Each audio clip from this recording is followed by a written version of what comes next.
Hello दोस्तों, स्वागत है सभी का बीपीएससी वाला में। दोस्तों, ये कंसेप्ट बूस्टर बैच जो यूट्यूब पे चल रहा है, फ्री क्लासेस है। ये आपको कंसेप्चुअली हम लोग क्या कर रहे हैं, सभी सब्जेक्ट जैसे मैं हिस्ट्री, आपको दूसरे सर आपको वरुण सर जो है इकोनॉमी, अमीर सर आपको साइंस, रमाकांत सर आपको पॉलिटी पढ़ा रहे हैं। तो ब्रिटिश का साम्राज्यवाद जो आज हमारा तीसरा टॉपिक है, और इसमें हम लोग जो पढ़ेंगे ब्रिटिश और बंगाल, तो काफ़ी इंपॉर्टेंट है। हालांकि ये टॉपिक आपको मेंस के पॉइंट ऑफ व्यू से नहीं है। मेंस का पॉइंट ऑफ व्यू आपको, जैसे कुछ बच्चों का कमेंट था कि सर मेंस के अकॉर्डिंगली, देखिए दोस्तों, मेंस जो है ना स्टार्ट होता है जनरली जो आर्थिक आपको इनकी जो पॉलिसीज स्टार्ट होती है, इकोनॉमिक पॉलिसी जो आपको ब्रिटिश की स्टार्ट होती है या एडमिनिस्ट्रेटिव पॉलिसी, वहां से कुछ मेंस के क्वेश्चंस बनते हैं। यहाँ से मेंस के क्वेश्चन जनरली आप अगर प्रीवियस ईयर उठाइएगा तो नहीं देखे आपको दिखेगा कुछ भी। ठीक है, तो आज का जो आपको हमारा टॉपिक है वो है ब्रिटिश का साम्राज्य विस्तार। इसके पहले हम लोगों ने दो चीजों को पढ़ लिया था अभी तक। सबसे पहला हमारा जो टॉपिक रहा था वो आपको था मुगलों का पतन, डिक्लाइन ऑफ मुगल्स। हम लोगों ने एक एक मुगल को देखा था, कारण समझे थे, सब कुछ। और सेकंड जो हमारा जो टॉपिक था वो था यूरोपीय कंपनियों का आगमन।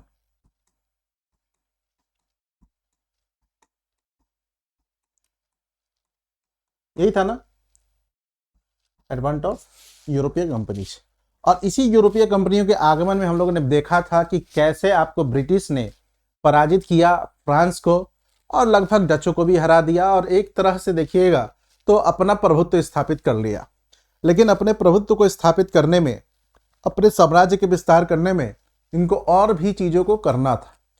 मतलब जितने भी बड़े बड़े प्रांत थे उनको क्या करना था, उन पर ये अपना प्रशासनिक रूप से और राजनीतिक रूप से कब्जा भी चाहते थे। इसी क्रम में इन्होंने बंगाल जीता, या बंगाल पे समझिएगा कि एक तरफा आपको बक्सर के युद्ध के बाद फिर आपको देखेगा मैसूर, है ना, फिर मराठा, पंजाब, सिंध, सभी चीजों को इन्होंने आपको जीता। तो अगर मैं बात करूं बंगाल और ब्रिटिश की, तो मुर्शिद कुली खां, एक्चुअली क्या होता था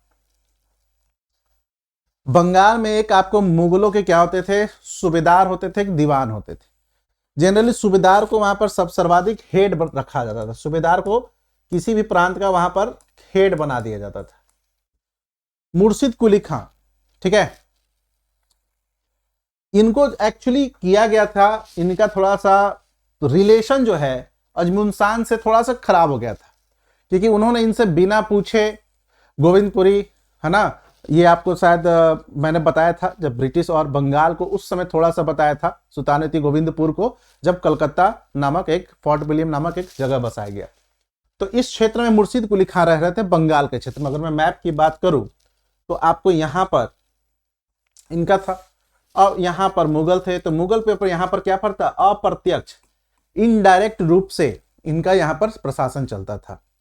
1717 में क्या किया, आपको फर्रुख सियर ने इनको यहां का सूबेदार ही बना दिया कि भाई तुम अब रखो, राजस्व वगैरह देखना अब भाई, और वहां से कुछ चीजों को हमको देते रहना। और इस प्रकार इसलिए हम लोग कहते हैं कि स्वतंत्र राष्ट्र या स्वतंत्र राज्य की स्थापना आपको मुर्शिद कुली खां करते हैं बंगाल की। क्यों?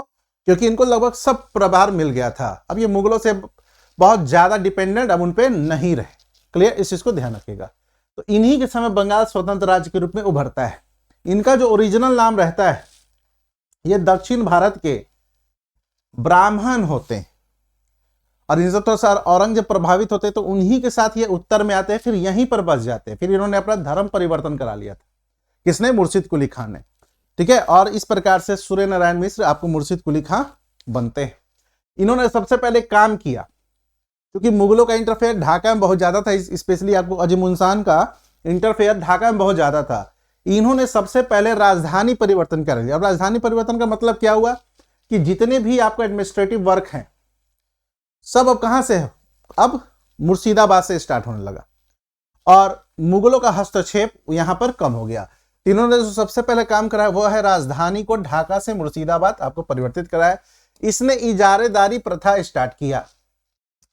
इजारेदारी प्रथा समझिए वही कॉन्ट्रैक्ट टाइप का, जो आपको कृषक से ये वो वसूलते थे, क्या, भू राजस्व वसूलते थे जमींदारों के थ्रू। इसके बाद इन्होंने एक तकावी ऋण, ध्यान रखिएगा ये हो सकता है कि प्री में क्वेश्चन पूछ दे, तकावी ऋण देना प्रारंभ किया। तकावी ऋण मतलब समझिएगा कि एडवांस, अग्रिम मतलब एडवांस। देखिए, जैसे मान लो कि मैं कृषक हूं, मुझे बीज चाहिए, उपज के लिए कुछ पैसे चाहिए, मान लो 5,000 रुपये चाहिए। अब मैं यहाँ पर गया इनके पास, कहा कि भैया मुझे 5,000 रुपया दे दो। इन्होंने कहा कि ठीक है 5,000 रुपये दे देता हूँ, लेकिन इसको शुद्ध के साथ लौटाना पड़ेगा। इसी ऋण को एडवांस में इन्होंने कहा तकावी ऋण। समझ गए? तो ये स्टार्ट इन्होंने किया। इनके काल में एक्चुअली क्या होता था, इजारेदारी प्रथा वगैरह से जो छोटे छोटे जमींदार थे उनको नुकसान पहुंचने लगा, बड़े जमींदार थोड़ा सा उन पर प्रभाव जमाने लगे।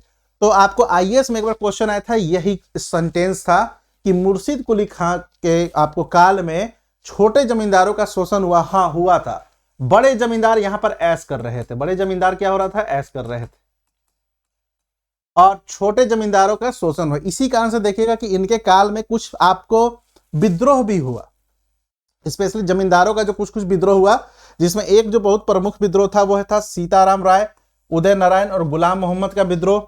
सेकंड आपको विद्रोह था सुजात खां का विद्रोह। तीसरा आपको था नजात खां का विद्रोह।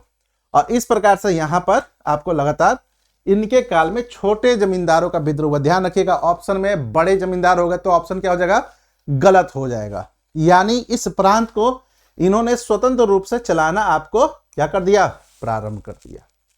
क्लियर? और अच्छा चलाया, अच्छा चला रहे थे।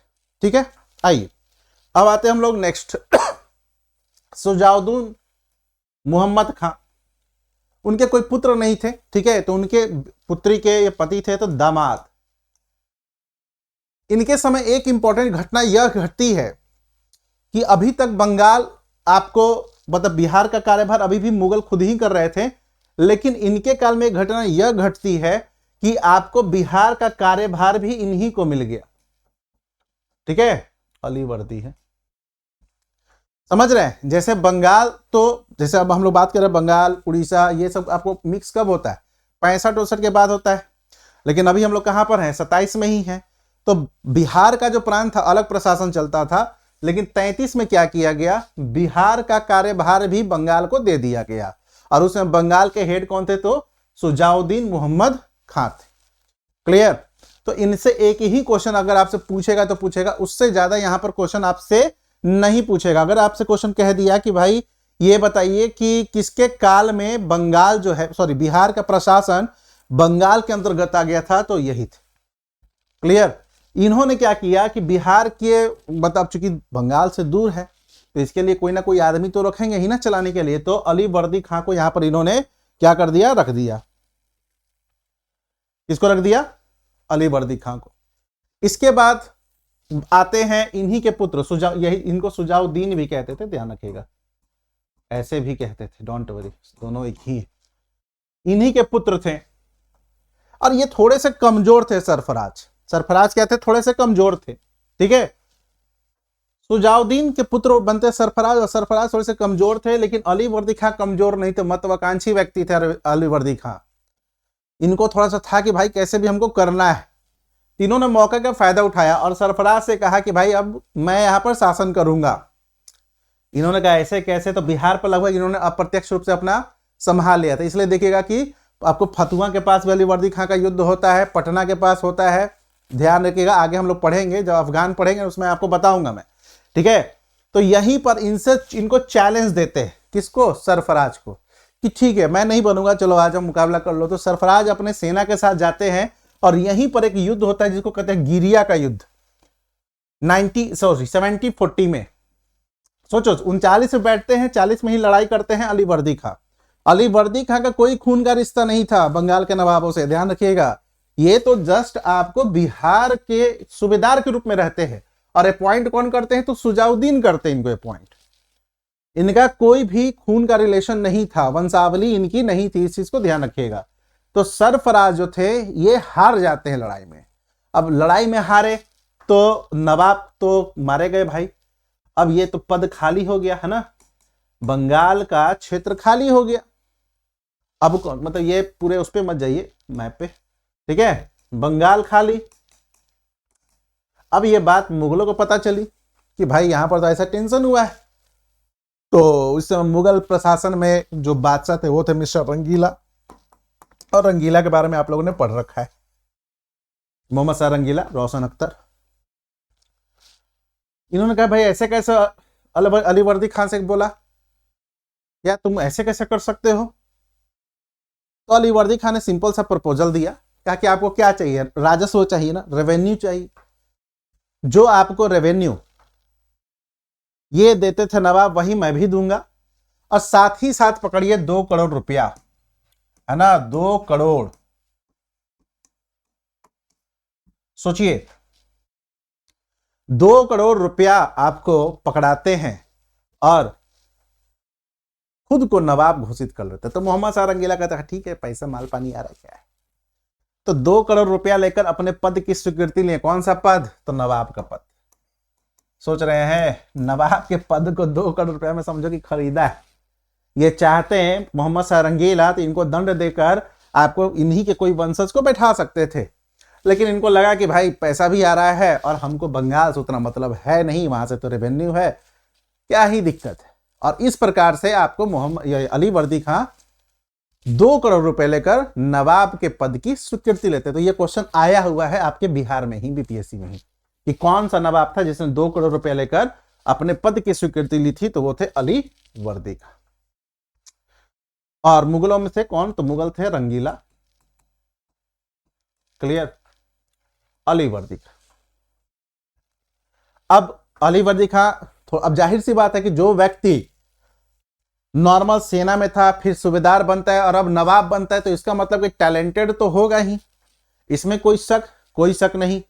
तो ये टैलेंटेड था, और टैलेंटेड था सॉरी, इसने क्या किया, अपने प्रशासन को बहुत व्यवस्थित रूप से चलाना प्रारंभ कर दिया। यानी बिहार का एरिया इनके अंतर्गत था, बंगाल तो इनके अंतर्गत था ही, है ना।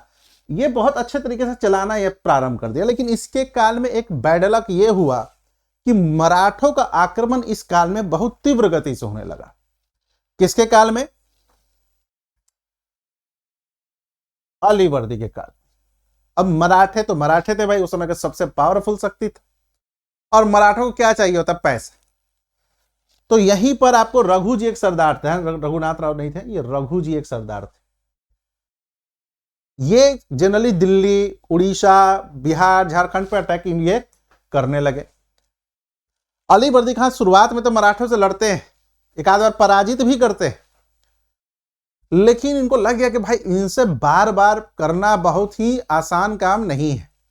तो अली वर्दी खान ने कहा कि भैया तुमको क्या चाहिए बताओ, क्या चाहिए कि तुम यहां मुझ पर अटैक करना बंद कर दोगे। तो इन्होंने कहा कि कुछ नहीं, एक काम कर दो, उड़ीसा दे दो, 12 लाख रुपए का चौथ दो। चौथ मतलब क्या होता था?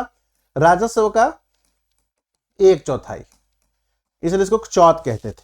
तो इसके बदले क्या होगा? तो इसके बदले मैं तुमको आक्रमण नहीं करूंगा, कोई भी मराठा सरदार तुम पर आक्रमण नहीं करता। मराठाओं में अभी आगे बताऊंगा तो मैं बताऊंगा, यहां पर थोड़ा सा बता देता हूं। ये 2 प्रकार के जनरली टैक्स लेते थे, चौथ और सरदेशमुखी। चौथ एक प्रोटेक्शन मनी होता था। चौथ को आपको यहां पर प्रोटेक्शन मनी जनरली इसको कहते थे, संरक्षण। मतलब जैसे मराठाओं में तो बहुत सारे मराठा थे, गायकवाड़ थे, सिंधिया थे, भोसले थे, है ना, होलकर थे, कई सारे मराठा सरदार थे, खुद पेशवा भी थे। तो ये होता था कि अगर कोई मराठा सरदार किसी राज्य से चौथ लेता है तो जनरली उस पर अटैक नहीं करते थे। क्यों? क्योंकि 1/4, अगर मान लीजिए उसके राजस्व उसको मिल रहा है 10 लाख, तो उसको 2.5 लाख किसको दे देना है? मराठों को। और उस 2.5 लाख के बदले उस पर कोई अटैक नहीं करेगा। मराठों की ये नीति होती थी, इसी को कहते थे चौथ। सरदेशमुखी आपको राजस्व का 1/10 लिया जाता था। लेकिन अगर आपसे पूछे कौन सा प्रोटेक्शन मनी के तहत लेते थे, तो यही था चौथ। क्लियर? तो चौथ जो था ये आपको कहे कि हमको दे दो और तुम पर कोई आक्रमण नहीं करेगा। ये 1751 में एक आपको मराठा सरदार के साथ, रघु जी के साथ ये कॉन्ट्रैक्ट करते हैं, और फिर यहां पर उड़ीसा देते हैं, फिर थोड़ा सा रिलैक्स करते हैं। अंग्रेजों के साथ क्या नीति अपनाई? चूंकि अंग्रेजों का तो इंटरफेयर हो गया था, है ना, अंग्रेजों का इंटरफेयर तो यहां से स्टार्ट हो गया। तो 1750-51 में यहां पर फैक्ट्री लगाना शुरू कर दिए थे।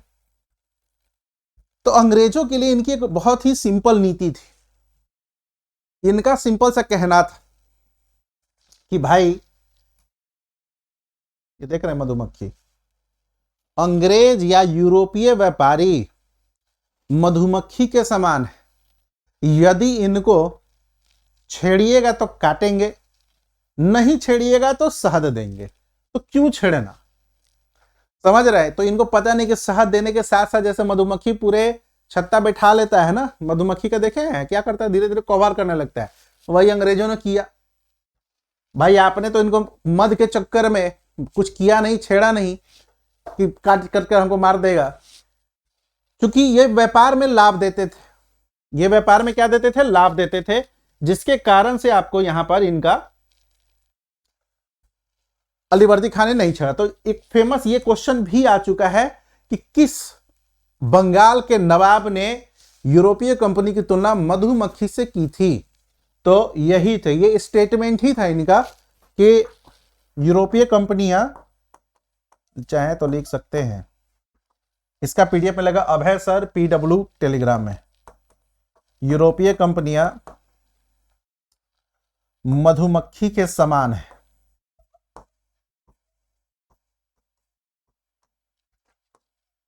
समान है, यदि इन्हें छेड़े तो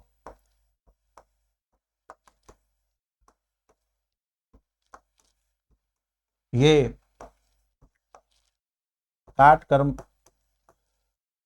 काटेंगे, लिख दीजिएगा, और नहीं छेड़े तो शहद। शहद मतलब कि इनको व्यापार से मुनाफा, नहीं छेड़े तो व्यापार से मुनाफा। क्लियर? तो ये इनका फेमस स्टेटमेंट है, ये क्वेश्चन आएगा तो ध्यान रखिएगा। पटना के निकट फिर लड़ाई होता है, तो इन्होंने आपको अफगानिस्तानों को हराया था, अफगानों को हराया था, और फतुहा के निकट ये मराठों को भी हराया था। तो मैंने कहा था ना कि मराठों को भी पराजित किया था, अफगानों को भी पराजित किया था। तो ये क्वेश्चन दोनों भी आ चुका है। एक्चुअली बिहार स्पेशल जब हम लोग पढ़ेंगे ना, तो वहां पर इसको मैं बताऊंगा कि पटना का युद्ध और फतुहा का युद्ध क्या था। क्लियर? तो ये दोनों युद्ध में पटना में अफगानों को हराया था, इस चीज को ध्यान रखिएगा, और फतुहा में मराठों को हराया था, आपको ध्यान रखना होगा। अफगान से ऐसे भी याद रख सकते हैं कि शेर शाह अफगानी ही थे, उन्होंने पटना को राजधानी बनाई थी, तो पटना से अफगान याद रखिएगा, है ना। अब फतुहा से मराठा याद रखिएगा, ये आता है क्वेश्चन, और बच्चे कंफ्यूज भी रहते हैं इस पे, इसलिए ध्यान रखना इस पर। अब आते हैं सिराजुद्दौला। कौन थे भैया सिराजुद्दौला? तो आपको एक्चुअली क्या था कि अली वर्दी खां के कोई पुत्र नहीं थे, इनकी 3 पुत्रियां थी, है ना। इनकी 3 पुत्रियां थी, किसकी? अली वर्दी खां की, फर्स्ट, सेकंड, थर्ड। और हुआ क्या कि तीनों के हस्बैंड भी गुजर गए थे, ठीक है। तो जो सबसे छोटी बेटी थी, इन्हीं के पुत्र थे सिराज, ठीक है, और ये पटना से संबंधित थे। क्लियर? इन्हीं के पुत्र कौन थे? सिराज। पहला वाले का ब्याह कहां पर हुआ था? ढाका में। सेकंड वाला का पूर्णिया में, ठीक है। तो ये जो शौकत जंग होते हैं, ये है पूर्णिया के, ये नवाब रहते हैं। तो सिराज इन दोनों में क्या है? भाई टाइप का संबंध हो गया। अब अली वर्दी खां के कौन होते हैं? नाती होते हैं। अब इनको किसको दे दिया गया? सिराजुद्दौला को दे दिया गया, है ना। अब सिराज को दिया जाएगा तो शौकत जंग घुसाएंगे कि नहीं घुसाएंगे? और जो बड़ी पुत्री थी, ये थी, इनका नाम था घसीटी बेगम, ठीक है। पेड क्लास में रहता तो हंसते भाई, घसीटी बेगम के नाम पे खूब हंसी निकलता है आप लोग का, घसीटी बेगम। और इनके जो प्रमुख एक दीवान टाइप का कहिए, जो इनके प्रशासन को देखते थे, वो थे राजबल्लभ। क्लियर? तो जैसे ही सिराज बनते हैं किंग, मतलब नवाब ऑफ बंगाल, इनके ऑटोमेटिकली दुश्मन कौन बन गए? शौकत जंग, घसीटी बेगम। अब चूंकि घसीटी बेगम के वफादार राजबल्लभ थे, तो राजबल्लभ भी उनके अगेंस्ट काम करने लगे। बेचारा आया ही था और इसके कई दुश्मन पहले से ही तैनात थे, तो इसलिए यहां पर लिखा हुआ है आपको कि अली वर्दी खां के नाती थे ये, और इनके विरोधी, यानी किसके विरोधी? तो सिराज के विरोधी,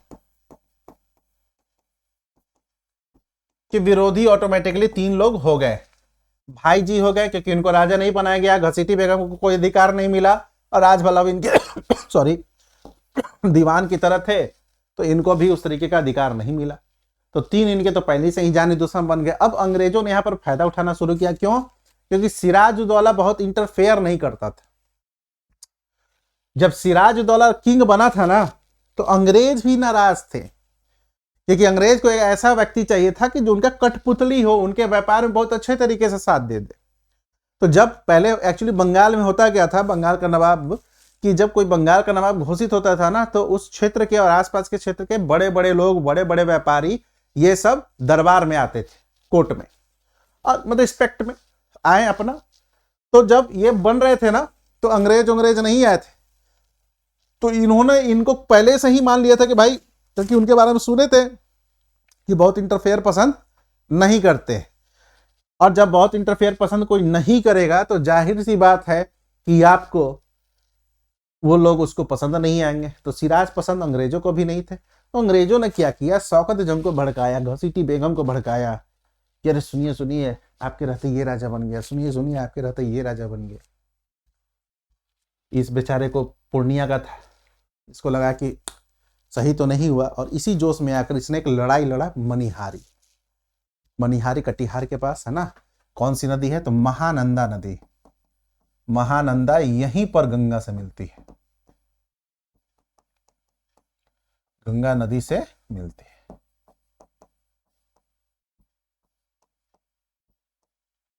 महानंदा। इसी मनिहारी युद्ध को 1756 में हुआ था, सिराज और शौकत जंग के बीच हुआ था, जिसमें शौकत जंग पराजित हो जाते हैं, फिर मारे भी जाते हैं। इस तरह से शौकत जंग का चैप्टर खत्म। अब सोचिए, लालसा में जीवन भी चला गया। इसलिए कहा जाता है जितना है उतना ही पर आपको पैर फैलाओ। अरे पहली नवाब हो यार, ठीक है, महत्वाकांक्षा एक अपनी चीज होती है, लेकिन हमको पता है कि भाई यहाँ पर नवाब के पास पूरी सेना होगी, मेरे पास कहाँ उतनी सेना, क्योंकि बंगाल एक मजबूत प्रांत था, कमजोर प्रांत तो था नहीं। और ये पूर्णिया को इनको लड़ाई किए और हार गए। सिराज मतलब सिराजुद्दौला, इनको सिराज भी कहते थे, इसलिए मैंने आपको जनरली सिराज वर्ड यहां पर ज्यादा लगाया है। 4 जून 1756 को सिराज ने कासिम बाजार पर कलकत्ता में एक जगह है कासिम बाजार, वहीं पर आक्रमण कर दिया और 20 जून 1756 पर अधिकार कर लिया। क्यों अधिकार कर लिया, क्यों आक्रमण किया, कोई रीजन तो होगा ना।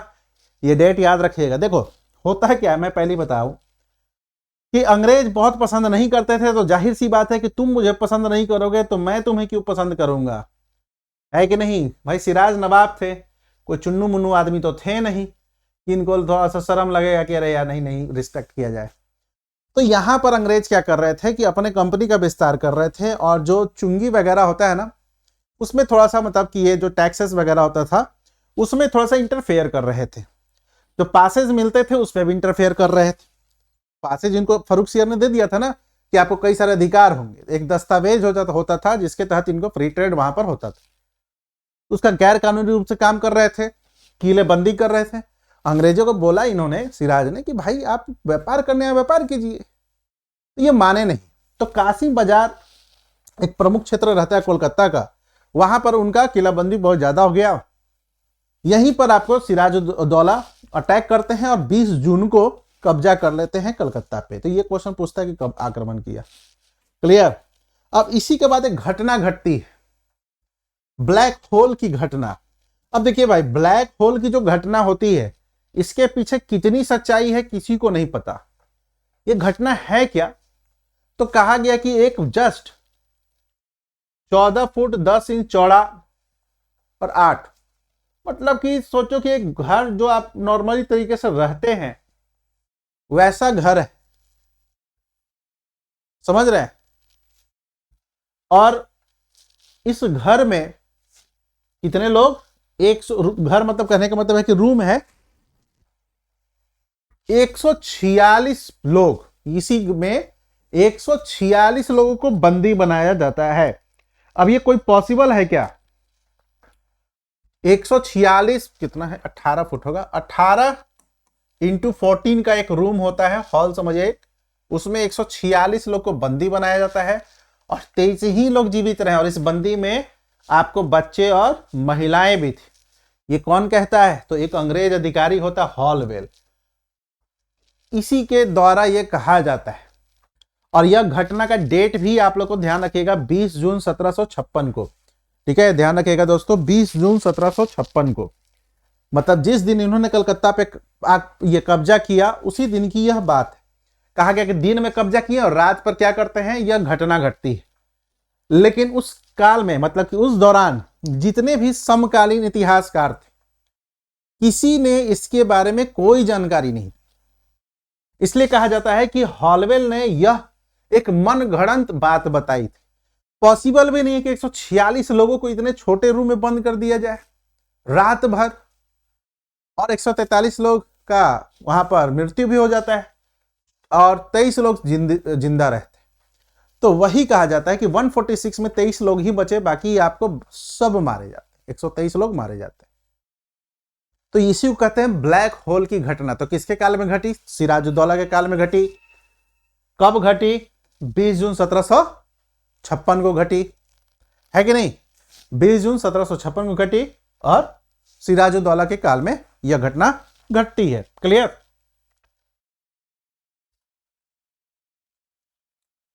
क्लियर? यह घटना घटती, इसी को कहते हैं ब्लैक होल की घटना। 20 जून 1756 को सिराजुद्दौला के काल में कलकत्ता में यह घटना घटती है और हॉलवे नामक एक अंग्रेज अधिकारी इसकी चर्चा करता है, कहता है कि मैं भी था।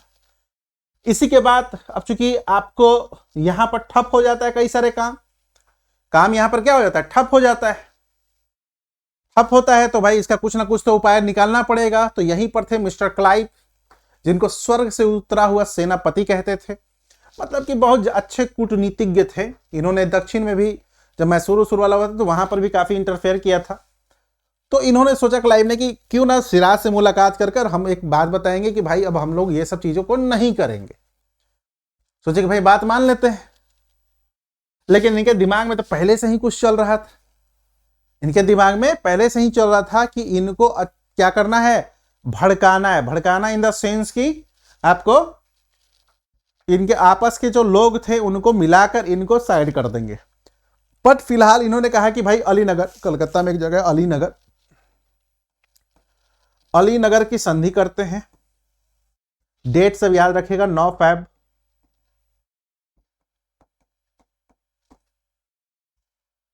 और कहते हैं क्लाइव कि हमको दुर्गीकरण मतलब कि आपको किला बनाने दिया जाए। किला मतलब कि मान लो कि एक आपका ये घर है, इसके चारों तरफ बड़े बड़े दीवार बनाना, चारों तरफ बड़े बड़े दीवार बनाना मतलब किला। किला देखे, फोर्ट कोई देखेंगे नहीं आप लोग में से कोई भी बच्चा एक भी फोर्ट?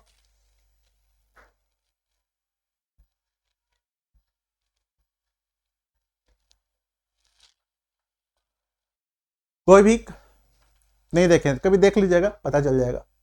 और कहा कि सिक्के ढालने की अनुमति दीजिए।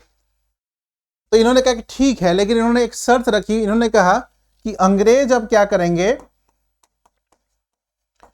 फ्रांस या अन्य कंपनियों के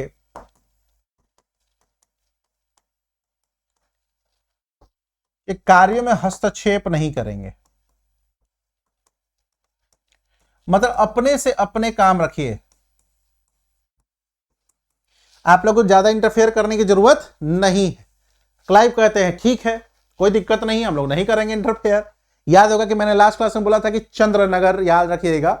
तो यहीं पर चंद्रनगर क्षेत्र में आपको, बंगाल में ही, कलकत्ता में ही फ्रांस का किला था, फ्रांस का फैक्ट्री था मजबूत। अंग्रेज क्या करने लगे, ये तो सर्च कर लिए, तो अंग्रेज क्या करने लगे, यहां पर इंटरफेयर स्टार्ट कर दिए। सिराज को तो गुस्सा आया था कि अरे यार गजब, ये सब वो है आदमी है, अभी जस्ट कुछ देर पहले मना किया मैंने और फिर ये शुरू कर रहा है, तो नहीं, करना तो पड़ेगा ही। सिराज को फिर गुस्सा आया। उन्होंने क्लाइव से कहा कि आपको तो मना किया गया था, फिर आप क्यों कर रहे हैं? क्लाइव कहा कि करेंगे। क्लाइव क्या कहता है, करेंगे, क्या कर लीजिएगा। लो, अब यही क्लाइव पहले संधि करने रहा है, ट्रीटी कर रहा है। अब क्या करता है, इसको ट्रीटी ऑफ अलीनगर कहते हैं, है ना, ट्रीटी ऑफ अलीनगर। अब ट्रीटी कर रहा है और आपको अब यहां पर कह रहा है कि करेंगे, क्या कीजिएगा। क्यों? इसके पीछे रीजन था। क्या रीजन था? तो देखिए, इसके पहले रीजन यह था कि क्लाइव ने इससे पहले ही, जैसे वो अलीगढ़ की संधि करता है, अलीगढ़ की संधि करने के बाद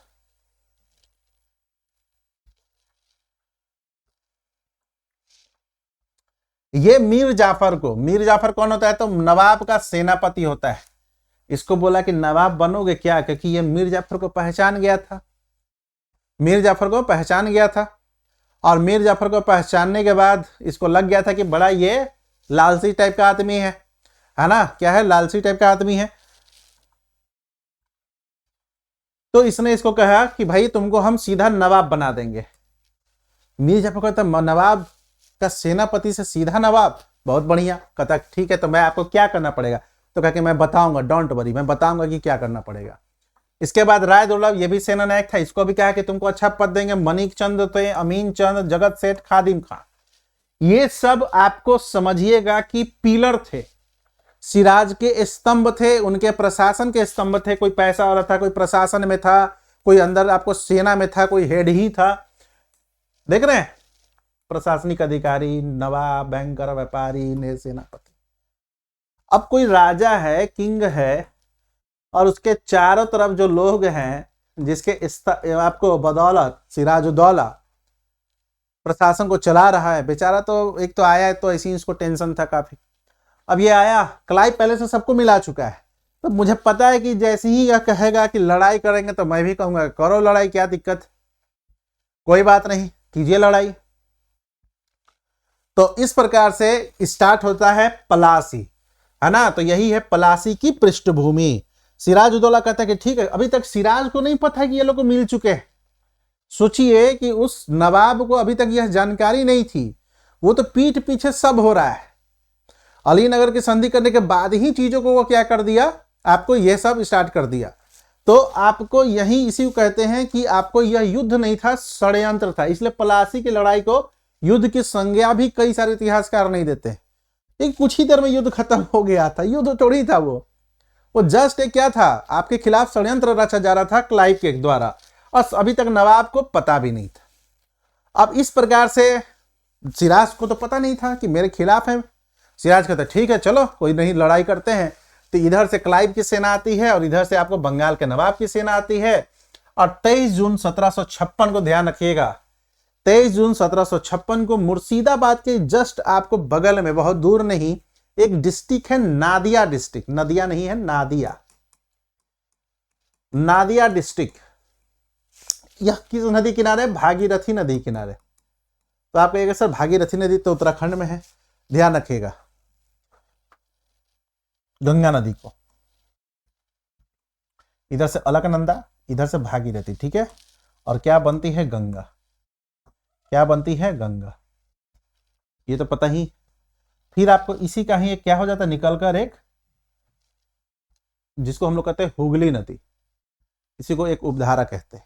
और यहीं से एक आपको भागीरथी नदी भी निकलती, मतलब एक गंगा का ही पार्ट निकलता है, इसी को कहते हैं आपको भागीरथी नदी। तो ये भागीरथी नहीं, ये तो उत्तराखंड में, ये बंगाल वाला है, चर्चा में भी रहता है जनरली। तो इसी नदी के किनारे है, कौन सी नदी, भागीरथी नदी के किनारे है पलासी नामक गांव। और यही हुआ कि चलो भैया आमने सामने आ जाओ। अभी तक सिराज को नहीं पता था, युद्ध मैदान में आ चुके हैं, लड़ाई स्टार्ट है, मतलब स्टार्ट होने वाला है, और सिराज को नहीं पता है। जैसी लड़ाई स्टार्ट होता है, एक सेना दूसरे सेना, जैसे लड़ाई स्टार्ट होता है यहां से पता चलता है मीर जाफर यहां पर पहुंचे हुए हैं, ये राय दुर्लभ ये सब यहां पहुंचे। ये देखने बेचारे सिराजुद्दौला कि अरे ये क्या, मेरा सेनापति उधर चला गया, उसमें मिला हुआ है। अब जिस नवाब को पता चलेगा कि उसका सबसे हेड आदमी जो था, जिसके अंतर्गत सेना थी, वो दुश्मन, बेचारे का पसीना छूट जाता है। परंतु इसके सेना में भी कुछ लोग थे, जिस जैसे आपको मीर मदान मोहन लाल, इनको ध्यान रखिएगा, ये क्वेश्चन आपको आता है। इन लोगों ने वीरता पूर्वक लड़ा, और जैसे ही यह लड़ाई स्टार्ट हुई, सिराज को कहा गया कि आप नवाब भाग जाइए, क्योंकि आपको थोड़ी देर में ही मार दिया जाएगा। सिराज को तो पता चल चुका था कि नवाब यहां पर आपको क्या हो रहे हैं, धोखा दे दिया उसने, मीर जाफर ने। सिराज यहां पर क्या भागते हैं, पालकी से भागते हैं, ठीक है। यही यूपी पीसीएस ने क्वेश्चन पूछा था कि सिराज किस चीज से भागे थे, तो पालकी से भागे थे, युद्ध के मैदान से छुप कर। और फिर वहां से भागते हैं मुर्शिदाबाद से, फिर आगे जाकर आपको मीर जाफर के पुत्र होते हैं मीरन, उन्होंने उसकी हत्या करवा दी। ठीक है, और इस प्रकार से सिराज का चैप्टर खत्म हो जाता है। और यह युद्ध आपको क्लाइव बहुत ही आराम से जीतते हैं, और यहीं पर आपको युद्ध जीतने के बाद क्लाइव ने मीर जाफर को नवाब बना दिया। ये कि पहले से ही तय था, इन लोगों को भी शासन नहीं चाहिए था, इन लोगों को प्रशासन नहीं चाहिए था, इन लोगों को जस्ट चाहिए था कि किसी प्रकार से, इन लोगों को बस क्या चाहिए था, किसी भी प्रकार से हमारे हाथ में नवाब। अलीवर्दी खान छेड़ता नहीं था, सिराज उस नेचर का नहीं था, इन लोगों को पहले से ही पता था कि भैया सिराज मतलब सिराजुद्दौला उस नेचर का नहीं था। ठीक है, और जैसे ही होता है आपको मीर जाफर बनते हैं, इतिहासकारों ने इसको पहली क्रांति कहा। पहली क्रांति की संज्ञा दी जाती है। किस चीज की संज्ञा दी जाती है? तो जब आपको नवाब बनते हैं, है ना, नवाब बनाया जाता है तब। एक सेकंड रुकिए ना, मीर जाफर को नवाब बनाते हैं, उसको पहली क्रांति। क्रांति इसलिए क्योंकि भाई पहली बार षड्यंत्र के द्वारा भारत में ऐसी घटना हो रही है किसी यूरोपीय कंपनियों के द्वारा, तो पहली क्रांति की संज्ञा दी जाती है। यहीं पर एक इतिहासकार पणिक्कर है, उन्होंने कहा कि यह एक ऐसा सौदा था जिसने बंगाल के धनी सेठों मीर जाफर ने नवाब को अंग्रेजों के हाथ में बेच दिया। जाहिर सी बात है, बेचा ही तो था, और क्या किया था, बेचा ही था, बेचारा मार भी दिया लालसा में। और सबसे जो लालसा थी मिस्टर जाफर की थी। इसको तो लगा कि नवाब बन जाएंगे, ऐश करेंगे, अंग्रेजों को थोड़ा सा स्वतंत्रता दे देंगे। अंग्रेज थे, इतना जल्दी स्वतंत्रता मिल जाएगा। अब होता क्या, मीर जाफर बैठ तो जाते हैं 57 से लेकर 60 तक मस्त।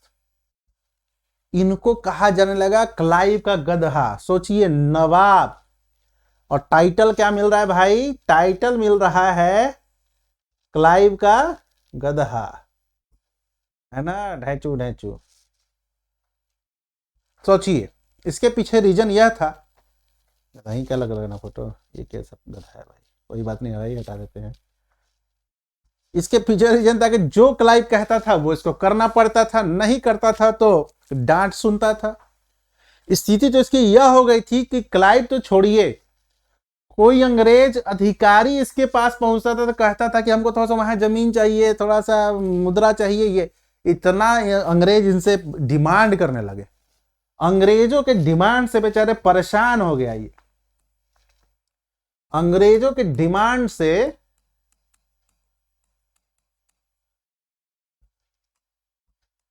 परेशान हो गया। अनएक्सपेक्टेड था, इसको लगा ही नहीं था कि भाई हमको इतना मतलब परेशानी देगा। कहा भैया 24 परगना का जो क्षेत्र है वो हमको दे दो, मुर्शिदाबाद का जो एरिया हमको दे दो। कहे सब आप ही ले लीजिएगा, तो हम क्या करेंगे? कहे नहीं, वहां पर जमीन व्यापार का छूट दो। व्यापार व्यापार सब जगह छूट दिया, लेकिन उनकी मनसा बार बार यही थी कि भाई हमको एनी हाउ पैसा चाहिए। किसको चाहिए? पैसा, अंग्रेजों को। ठीक है, ये परेशान हो गया, तो इसको लगा कि भाई इसको कौन कर सकता है, मुगल में तो पावर है नहीं। मराठा अभी आएंगे ना, मराठा के पता चला कि एंट्री करेंगे तो बंगाली को पता चला कब्जा कर लिया। इन्होंने देखा डचों को, क्योंकि डच भी यूरोपीय थे और पावरफुल भी थे, अच्छा इनका बंगाल में पैड भी था, और इंडोनेशिया वगैरह क्षेत्रों में तो ये बहुत बाद में गए डच। तो मतलब पहले तो इंडोनेशिया में गए, मतलब बाद में गए, मतलब कि स्वतंत्रता मिली। तो इसने क्या किया, डचों को बुलाया और कहा कि मेरा एक काम कीजिए सर। कि बताइए क्या काम करना है? तो आप अंग्रेजों को भगा दीजिए यहां से, परेशान करके रखे। इन्होंने कहा कि ठीक है, तो हमको क्या, तो आपको भाई यहाँ वहां का जमीन में दे देंगे, 24 परगना का क्षेत्र दे देंगे, बंगाल का इधर का तटीय क्षेत्र में कुछ एरिया दे देंगे, कुछ बंदरगाह को आपको दे देंगे। बस बस बस बस यही काम है ना, अंग्रेजों को भगाना। भगा देते हैं। कब भगाना? क्योंकि आपकी मर्जी, फुल कॉन्फिडेंस में। यही बंगाल में जगह बेदरा, यहीं पर अंग्रेजों को कहते आइए मिलते हैं, थोड़ा सा आपको भगाना है, हमको बंगाल पे कब्जा जमाना है। और यही से वो कहते हैं बेदरा का युद्ध। इस बेदरा के युद्ध में डच बुरी तरीके से पराजित होते, मूड फ्रेश कर देते अंग्रेज, और ऐसा पराजित होता है कि इनको छोड़कर जाना पड़ता है बाहर। बेचारे ये भी कहे होंगे मीर जाफर को कि तुम्हारे चक्कर में हम डूब गए, है ना। अब ये तो डूबा ही, इन सनम को भी ले डूबा। और 1759 का बेदरा का युद्ध पूछता है इसीलिए सॉरी, काफी इंपॉर्टेंट युद्ध है इस। तो डच हारते हैं और यह बात पता चलती है फिर अंग्रेजों को। बेनिस्टाट उस समय आपको यहाँ के एक गवर्नर रहते हैं। उन्होंने कहा कि अरे सुने हैं कि तुम डचों को इनवाइट किए थे। कि नहीं नहीं नहीं, ऐसा कुछ गलत सुन लिए महाराज, गलत सुन लिए। उन्होंने कहा कि ना, सुने तो सही है। कि नहीं नहीं, हम कुछ नहीं किए, हम कुछ नहीं किए। कहा कि ना, तुम अब नवाब नहीं रहोगे और इनके जगह इनके दामाद मीर कासिम को नवाब बनाया जाता है। तो यानी 1760 से आते हैं मीर कासिम। पता चल गया, कहा कि तुम पेंशन लो, चुपचाप बैठो। लेकिन मीर कासिम अलग टाइप के आदमी थे। अंग्रेज यहां पर भी चूक हो गया पहचानने में। इनको लगा कि मीर जाफर अब धीरे धीरे षड्यंत्रकारी बन रहा है। अभी डच को बुलाया है, कल फ्रांस को बुलाएगा, करते करते आपको बहुत सारी चीजों को कर सकता है। तो इन्होंने साफ साफ कर दिया कि भाई एक काम कीजिए, मीर कासिम आप आइए और आप यहां पर सत्ता कीजिए और हम आपको ये करेंगे। तो मीर कासिम आते हैं, इन्होंने कई सारे क्षेत्रों को अंग्रेजों को दे दिया कि जाइए भाई ये सब क्षेत्र आपका है। अंग्रेज खुश हो गए थे। लेकिन मीर कासिम थोड़े से चालाक व्यक्ति थे। इन्होंने क्या किया, तुरंत मुर्शिदाबाद से मुंगेर अपनी राजधानी स्थानांतरित की, है ना। क्या करते हैं, तुरंत मुर्शिदाबाद से मुंगेर अपनी राजधानी स्थानांतरित करते हैं। मुर्शिदाबाद में इसलिए स्थानांतरित करते हैं क्योंकि मुर्शिदाबाद में अंग्रेजों का इंटरफेयर बहुत। तुरंत राजधानी परिवर्तन करते हैं। अंग्रेज पूछता है क्यों ले गए भैया राजधानी यहां से, क्योंकि बस यूं ही रह गए, अच्छा लगता है मुंगेर में मुझे। कह के ठीक है कोई बात नहीं। जैसी मुंगेर राजधानी ले गए, इसने क्या किया, बम बारूद के कारखाने खोले। अंग्रेज कहे ये क्या, अरे हुजूर आप लोग के लिए है, आपको जरूरत पड़ेगा ना बम उम का। अच्छा ठीक। इसके बाद यूरोपीय पद्धति से अपनी सेना को ट्रेंड करने लगे। एक जर्मन थे समरू, यही लीड कर रहे थे। इनको सेनापति बनाकर अपने सेना को यूरोपीय पद्धति से ट्रेंड करने लगे। अंग्रेजों को अब शक होने लगा कि अरे ये अलग वहां चले गया, सेना को ट्रेंड कर रहा है ना, वेस्टर्न की तरह यूरोपीय स्टाइल में ट्रेंड कर रहा है। यूरोपीय पद्धति इसलिए कहते हैं क्योंकि वो बहुत अनुशासित है ना, और बहुत ही अच्छे कौशल पूर्वक वो होते थे, स्किल्ड होते थे। तो उस तरीके से ट्रेंड होने लगे। अंग्रेजों को शक हो गया, लेकिन शक कब बदलता है सच्चाई में, जब बंगाल के क्षेत्र में फ्री ट्रेड का इन्होंने दिया था, दस्तावेज कहते हैं पास, है ना, किस चीज का दस्तावेज। ये दस्तावेज के तहत यानी पास के तहत अंग्रेजों को दिया गया था। फर्रुख शेर के काल में ही आपको यह था, फिर बाद में हर सबके समय चला। इसका अंग्रेज क्या करने लगे, दुरुपयोग करने लगे। मतलब कि ब्लैक मार्केटिंग टाइप का करने लगे। भाई ये सिर्फ बेचने लगे कि भाई मेरे पास पास, जैसे मान लो कि मेरे पास पास है, मैं कहूंगी मेरे पास पास है, ये लो मुझसे खरीद लो, तुमको इस एरिया में बहुत आराम से मिल जाएगा। इनको तो कम पैसा में मिल जा रहा है सामान, लेकिन मुसीबत किसको पड़ रहा है, लोकल्स को पड़ रहा है। तो बंगाल का जो लोकल यहां पर था, स्थानीय व्यापारी, उनको काफी नुकसान पहुंचने लगा। मीर कासिम को भी रेवेन्यू में काफी नुकसान पहुंचने लगा। और देखा गया कि अंग्रेज यहां पर मनमानी कर रहे हैं। मीर कासिम ने आपको आदेश दिया कि इस क्षेत्र में, यानी मुर्शिदाबाद का ये जो आपको क्षेत्र है बंगाल का, यहां पे दस्तक यानी आपको पास का दुरुपयोग बंद। क्यों, क्योंकि 2 साल के लिए यहां पर चुंगी को मैं कह देता हूं माफ, टैक्सेस नहीं लगेंगे, जाओ। स्थानीय व्यापारी तो खुश हो गए, लेकिन नुकसान अंग्रेजों को। अब जैसे ही नुकसान अंग्रेजों को होने लगा, अंग्रेज कहे कि भाई ऐसे कैसे। तो मीर कासिम ने कहा बस मेरी मर्जी, यहां पर आप लोग का कुछ ज्यादा ही इंटरफेयर बढ़ रहा है। अंग्रेजों को तो इतना था ही नहीं कि भाई मीर कासिम ये सब निर्णय ले सकते हैं। उनको तो लगा था कि भाई अब जैसे मीर जाफर को नचाए शुरुआत में, वैसे इनको नचाएंगे, लेकिन इनको नहीं नचा पाए।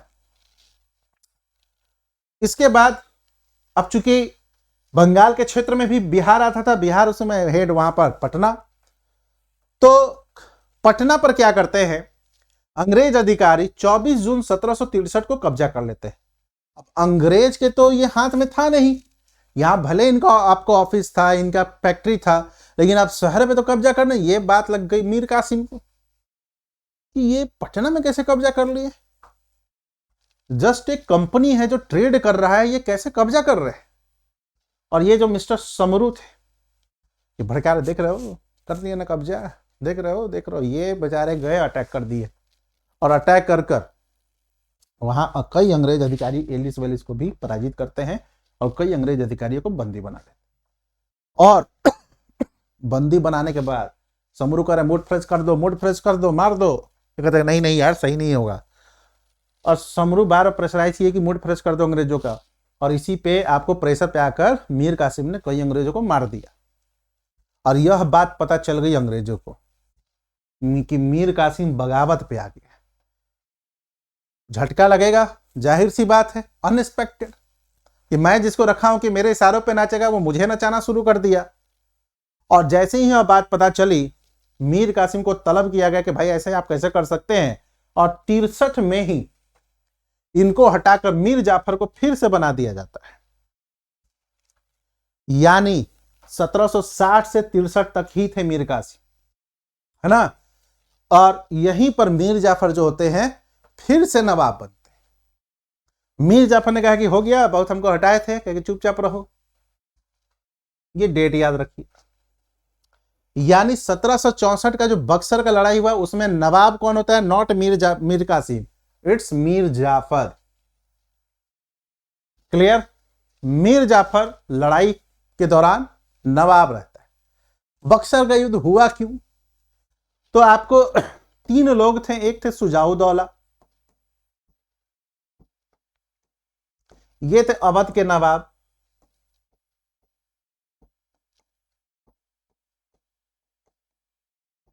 ये आपको एक थे शाह आलम द्वितीय, इनको अली गौहर ओरिजिनल नाम था।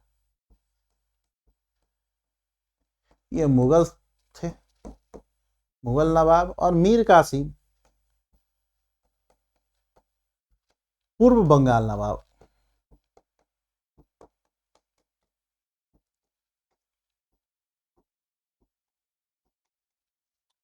मीर कासिम पहुंचते हैं सुजाउद्दौला के पास, अवध के हेड होते हैं, पहुंचते हैं और कहते हैं, पता चला कि वहां पर शाह आलम पहले से ही पहुंचे हुए। इन तीनों ने मिलकर एक प्लान बनाया, क्योंकि मीर कासिम के पास भी कुछ सेना थी समरू से जो ट्रेंड हो रही थी, सुजाउद्दौला के पास तो थी ही अवध की कंप्लीट सेना। शाह आलम कह के हम भी थोड़ा बहुत सेना लेते आएंगे। तीनों की सेना आती है और अंग्रेजों से कहते तो आओ मैदान में, तो वो रुको पराजित करते हैं। और अंग्रेजों को यहां पर लीड कर रहे हैं हेक्टर मोनरो, जो कि एक बहुत अच्छे सेनापति होते हैं।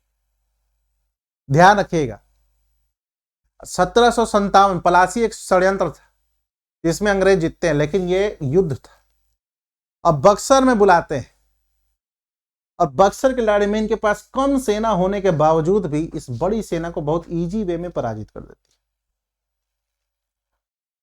है। ये बड़ी सेना को इजी वे में पराजित कर देती है, ये जीत जाते हैं।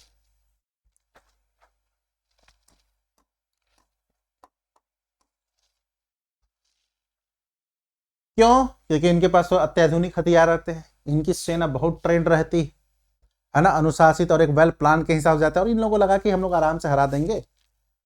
अब जैसे ही बक्सर का लड़ाई होता है, ध्यान रखिएगा डेट, एक बार बीपीएससी ने पूछा था ऑप्शन में 20 अक्टूबर, 21 अक्टूबर, 22 अक्टूबर, 23 अक्टूबर, ऐसे पूछा हुआ है। बीपीएससी 60 या 62 का क्वेश्चन है, देख लीजिएगा। तो ध्यान रखिएगा भाई, जो बड़ा बड़ा युद्ध होता है ना, जैसे पलासी हो गया, बक्सर हो गया, या इलाहाबाद की संधि हो गई, या 1857 हो गया, या आपको कोई भी बंगाल विभाजन हो गया, या पूर्व में जाइए पहले, मतलब कि मध्यकाल में, या फिर आपको प्राचीन काल में जो बड़े बड़े युद्ध होते हैं उसका डेट, तराइन का युद्ध का डेट, तो ऐसे सभी का डेट आपको याद करना पड़ेगा। खानवा का डेट हो गया, चाहे पानीपत का पहला, दूसरा, तीसरा, सब आपको याद रखना पड़ेगा। जो बहुत युद्ध तो है लेकिन उतना नहीं है ना। जैसे हम लोगों ने देखा था सेंट थॉमस, ये भी कभी कभी पूछ जाते, लेकिन उसको अगर बहुत याद अंदाज पे भी कर सकते, ठीक है। लेकिन ये सब डेट याद रखना पड़ेगा एग्जैक्ट, 22 अक्टूबर मीन्स 22 अक्टूबर, केवल 1764 नहीं। क्लियर। 22 अक्टूबर के समय लड़ाई होती है बक्सर में और ये जीतते हैं, ये लोग पराजित हो जाते हैं। ये क्या होते हैं? पराजित हो जाते हैं, लॉस्ट द मैच, है ना। मीर जाफर बक्सर का युद्ध इसी के समय होता है। नमक छोड़कर सभी चीजों पर व्यापार में छूट दे दी थी। इसके बाद नजमुद्दौला, यानी जैसे ही यह युद्ध खत्म होता है, किसको संरक्षण बनाया जाता है? नजमुद्दौला को बनाया जाता है। क्लियर। मीर जाफर का पुत्र होता है, यानी ब्रिटिश संरक्षण में बनने वाला पहला नवाब था, छोटा सा था। और इलाहाबाद की संधि फिर की जाती है। क्यों की जाती है? देखिए, अब ये तो खत्म हो गया, मीर जाफर भाग गया, मीर कासिम भाग गया, लेकिन इनको बाद में मार दिया जाता है और इन दोनों को पकड़ लेता है कि सुनो सुनो सुनो सुनो, तुम दोनों क्या छटपटा रहे थे भाई, पंगा तो मेरा मीर कासिम साहब, रुको रुको, ऐसे कैसे? तो कहे क्या हुआ है? रुको रुको, आप संधि करते हैं, जिसको कहते हैं ट्रीटी ऑफ इलाहाबाद। ध्यान रखिएगा, ट्रीटी ऑफ प्रयागराज मत मारिएगा, क्योंकि ट्रीटी ऑफ इलाहाबाद से ही साइन हुआ। तो दो संधि होती है, 1765 और 1765 को ही, एक 12 अगस्त, एक 16 अगस्त। पहला संधि होता है और दूसरा संधि, पहला संधि आपको शाह आलम से किया जाता है, दूसरा संधि सुजाउद्दौला से किया जाता है। अब कहे क्यों संधि कर रहे हैं? कहे कि बस संधि ही कर रहे हैं, समझौता कर रहे हैं, नहीं तो बताते, तुम लोग जो किए हो बताते। तो कहा कि क्या है भाई? और ध्यान रखिएगा, क्लाइव को स्पेशल इस संधि करने के लिए बुलाया जाता है लंदन से। हेक्टर मुनरो लड़ रहे हैं, ध्यान रखिएगा। पलासी में कौन रहता है? क्लाइव रहते हैं। बक्सर में हेक्टर मुनरो। लेकिन फिर से इलाहाबाद की संधि में क्लाइव को चूंकि इस क्षेत्र में काफी एक्सपर्टीज थी, है ना, उस क्षेत्र को देखो, यहाँ हेक्टर मुनरो है, ठीक है, काफी एक्सपर्टीज थी, तो इसीलिए इनको स्पेशल बुलाया जाता है कि ताकि ये अच्छे तरीके से कर ले, क्योंकि कंपनी का एक ही उद्देश्य था अभी भी, वो था पैसा कमाना।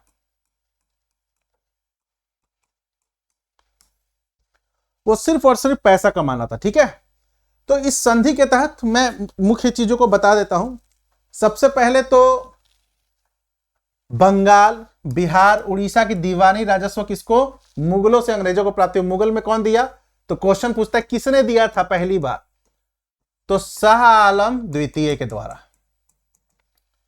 फर्रुख सियर मत मार दीजिएगा, फर्रुख सियर ने क्या किया था? शाही फरमान दिए थे कि भाई चलो तुम लोग इस क्षेत्र में व्यापार कर सकते हो, लेकिन एक प्रॉपर तरीके से पूरा रेवेन्यू वसूलने का, रेवेन्यू का पूरा अधिकार किसको दे दिया? मुगलों को दे दिया। मुगलों ने अंग्रेजों को दे दिया। और मुगल हेड कौन थे? तो शाह आलम। क्या कि डोंट वरी सर, आपको 26 लाख रुपए पेंशन देंगे वार्षिक। और तो कहेगा ठीक है, तो कब दीजिएगा? क्या कि ये अवध के नवाब से दिलवाएंगे ना, आप क्यों टेंशन ले रहे हैं? लो, अवध के नवाब की तो ऐसी धज्जी उड़ गई थी बेचारे, इनको ये भी पैसा देना पड़ रहा है, इनको युद्ध हर जाने के रूप में पैसा देना पड़ रहा है 50 लाख। इसके अलावा अवध से कड़ा और इलाहाबाद क्षेत्र देकर मुगलों को दे दिया जाता है।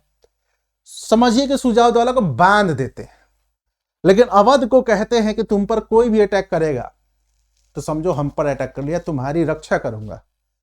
सुजाउद्दौला इतना क्यों भाई, आप मतलब इतना क्यों हमारे ऊपर दया कर रहे हैं? कि दया नहीं है तो हम तुम्हारे पैसे से सेना खड़ी होगी मेरे पे, तुम्हारे क्षेत्र में एक सेना खड़ी होगी, पैसा तुम देना, है ना, लेकिन तुम पर कोई आक्रमण करेगा तो मैं हूं ना। तो यही यहां पर लिखा हुआ है कि कोई हमला करता तो अंग्रेज नवाब की रक्षा करेंगे, जिसका खर्च नवाब ही उठाएंगे। मतलब तो यही हुआ कि मैं तुम्हारे पैसा से अपनी सेना खड़ा कर रहा हूं तुम्हारे घर में, और तुम्हारे घर में कोई एंट्री होती तो वो मैं कहूंगा कि भाई एंट्री नहीं करना। और यही इसी कारण से यही इलाहाबाद की संधि बहुत फेमस हुई थी। समझिएगा कि जो आगे जाकर देखिएगा ना सहायक संधि, तो उसका एक रूप यहाँ देखने को मिलता है। इनकी विदेश नीति सब छीन ली गई थी, और इसी का कहे कि ठीक है कीजिएगा ना सपोर्ट, हाँ, तो इसी एवज में आपको सुजाउद्दौला रुहेलखंड पे हमला करते हैं। क्लियर। और इस प्रकार से इलाहाबाद की संधि के द्वारा अंग्रेजों की बल्ले बल्ले हो गई। बल्ले बल्ले मतलब कि रेवेन्यू डिपार्टमेंट मिल गया जो उनको चाहिए था। और इसी प्रकार से यहां पर ये क्या करते हैं, एक प्रशासन लागू करते हैं जिसको कहते हैं द्वैत शासन, डायचुरी। क्लाइव लागू करते हैं। कार्टियस जो है इसके जन्मदाता होते हैं इस प्रकार के जो लियोक्रेटिस है ना, इस प्रकार के प्रशासन या इस प्रकार की नीतियों के जन्मदाता कहा जाता है। ये होता क्या है, एक ही स्थान पे दो विभिन्न प्रकार का शासन चलना, तो विभिन्न लोगों के द्वारा। ये किसके लिए तो है, तो नजमुद्दौला के साथ करते हैं। क्यों करते हैं, देखो इसमें होता क्या है, बंगाल का क्षेत्र है, बंगाल का क्षेत्र है ना, क्लाइव क्या करते हैं यहां पर, कहते हैं, ये अंग्रेज लिख देता हूं क्लाइव की जगह, कि सुनिए प्रशासन जो है यानी एडमिनिस्ट्रेटिव वर्ग नवाब के पास रहेगा और राजस्व दीवानी वर्ग हमारे पास रहेगा, अंग्रेज के पास।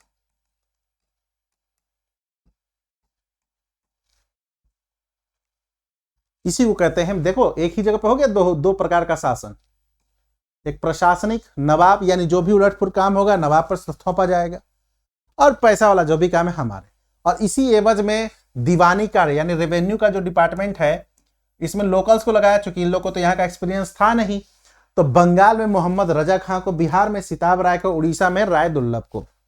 इसको याद करने का तरीका है, राजा नवाब कहाँ होते थे, बंगाल में होते थे, तो बंगाल में मोहम्मद रजा खां, बिहार में सीता जी का संबंध है तो बिहार सिताब राय, और उड़ीसा में काफी जंगल है ना, बहुत दुर्लभ दुर्लभ आपको जंतु मिलते हैं, तो राय दुर्लभ उड़ीसा। क्लियर। 1770 के काल में इसी समय बहुत भयानक अकाल आता है बंगाल में, कार्टियर उस समय बंगाल के गवर्नर होते हैं। यह जो आपको दोहरी नीति होती है इसको कौन समाप्त करता है, वारेन हेस्टिंग्स समाप्त करते हैं 1772 में, वारेन हेस्टिंग्स के द्वारा समाप्त कर दिया जाता है।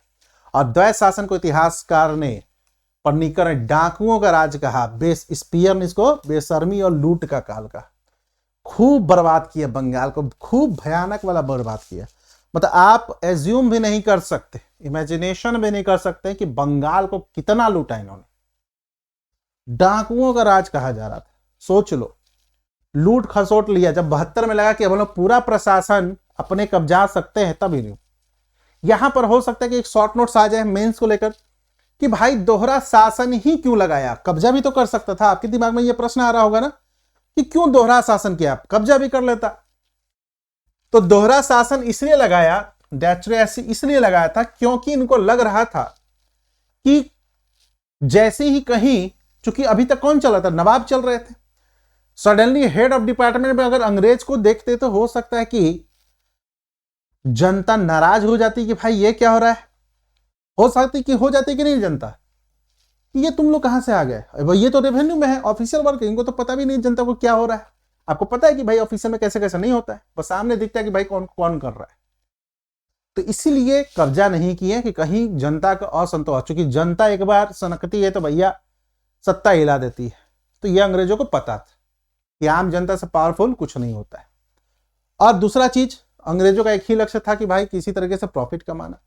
दूसरा था कि कहीं आपको ये प्रॉफिट कमाना, दूसरा, तीसरा था कि कहीं आपको ब्रिटिश सरकार उन पर कुछ कार्रवाई ना कर दे, क्योंकि ब्रिटिश सरकार तो ये नहीं कही थी कि जाकर वहां के राजनीतिक चीजों में छेड़छाड़ करो। ब्रिटेन तो सिंपल सा कहता कि भाई जाइए व्यापार व्यापार कीजिए, पैसा होगा मुनाफा तो हमको दीजिएगा। तो इन सभी के कारण क्लाइव ने द्वैत शासन को ही अपनाया, कंप्लीट रूप से कब्जा नहीं किया। अब 7-8 साल के बाद 65 तक किया, 72 तक वारेन हेस्टिंग्स को लग गया था, वारेन हेस्टिंग्स आ गए थे कि अब बंगाल में प्रशासनिक कब्जा भी कर सकते थे। और इस प्रकार से 1772 में इन्होंने क्या किया, बंगाल से द्वैत शासन को हटाकर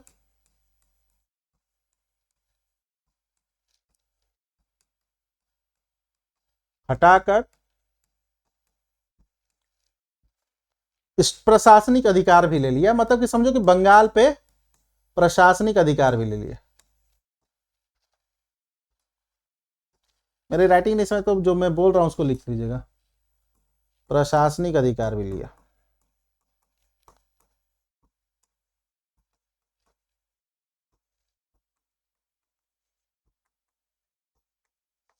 क्लियर। और इस प्रकार से बंगाल पर अंग्रेजों का प्रभुत्व स्थापित होता है। ठीक है, ध्यान रखिएगा। इसका परिणाम क्या होता है, जाहिर सी बात है, वो 1757 से लेकर 1765 से लेकर 72 तक में क्या क्या होता है। अब जाहिर सी बात है कि प्रशासन तो नजमुद्दौला का था, लेकिन इंटरफेयर अंग्रेजों का था और उसको इनसे घंटा फर्क नहीं पड़ता। तो प्रशासन क्या हो गया, अस्त व्यवस्थ हो गया, प्रशासन अव्यवस्थ हो गया, मतलब कि ये अपनी मर्जी से चीजों कर रहे हैं। किसानों को मनमाने तरीके से राजस्व वसूला जा रहा है, क्यों? क्योंकि पैसा पैसा कमाना था। तो जितना ज्यादा रेवेन्यू दे तो भाई, जितना ज्यादा हमको रेवेन्यू दो उतना हमको प्रॉफिट होगा। इसके अलावा एक और चीज होने लगा, कंपनी के अधिकारी अपना निजी व्यापार करने लगे। पता चला कंपनी के लिए आए थे और यहां पर भी कुछ अपना साइड में इनकम बैठाने लगे, और इनकम बैठाए तो ये और शोषण कर रहे हैं। लगातार अकाल पड़ा, लगातार अकाल, अकाल मतलब फेमिन, मतलब कि आपको यहां पर सूखा, लोगों को खाने को नहीं मिल रहा था। अब भारतीय पैसों का ब्रिटिश की तरफ प्रवाह स्टार्ट हुआ, यानी जो आप लोग सुनते होंगे ना, ड्रेन ऑफ वेल्थ, यहीं से स्टार्ट होता है। क्वेश्चन पूछता भी, एक ड्रेन ऑफ वेल्थ कब से स्टार्ट होता था? यहीं से, मतलब भारत का पैसा ब्रिटिश की तरफ जाने लगा। अब जाहिर सी बात कि ये जो पैसा आप कमा रहे हैं, कहां जाकर खर्च करेंगे? ब्रिटेन में ही तो खर्च करेंगे, और कहां खर्च करेंगे? तो यहीं से आपको इनका शोषण, चूसने का तरीका स्टार्ट, और यही फिर धीरे धीरे मराठा, मैसूर सब में स्टार्ट हो जाता है। ठीक है, और इस प्रकार से इन्होंने यहां पर कब्जा किया और अपना तूफानी रूप बरकरार रख दिया। क्लियर? तो ये दोस्तों आपको अंतिम, मतलब हमारा बंगाल वर्सेस आपको अंग्रेज था। नेक्स्ट में हम लोग देखेंगे मराठों का, सिख का, मैसूर का, काफी इंपॉर्टेंट। तो मिलते हैं हम लोग फिर से नेक्स्ट क्लास में। जरूर से कमेंट दीजिएगा, फीडबैक दीजिएगा, और इसका पीडीएफ जो है आपको मिल जाएगा टेलीग्राम आईडी अभय सर PW। ठीक है, टेलीग्राम आईडी अभय सर PW पे इसका आपको पीडीएफ मिल जाएगा। तो थैंक यू, धन्यवाद।